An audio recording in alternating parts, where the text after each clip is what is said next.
Þá koma næsta lið á dagskrá, það Brégatún 4-14, umsókn breyting á deiliskipulagi til Mostveitur Baldvin Ingi Björnsson.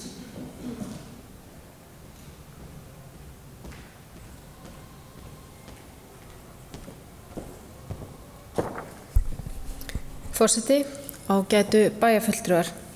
Þetta erindi sem tekið var fyrir á fundi skipulagsráðs 25. júlí síðastliðinn. Á fundi skipulagsráðs 11. október 2017 var samþykkt að heimila gerð deiluskipulagsbreytingar til að byggja 12 bíla bílskúrsbyggingu norðan lóðarinnar Brégatún 4-14.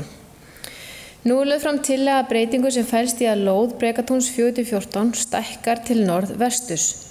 Afmarkaður er byggingareitur fyrir 12 bílageymslur og lóðin Brégatún 2 minnkar 28,5 fermetra. Skipulagsráð leggur til við bæjarstjórn að tillagan verði auglýst samkvæmt 1. málsgrein 43. grein skipulagslaga nr. 123 frá árinu 2010. Bæjarfulltrúi Ingi Björnsson sem hefur gott í málsinu og þetta laust. Enginn hefur kallað sér hljóðs, við geta samþykkt tillögu skipulagsráðs fyrir næstu. Það 11 takk fyrir það.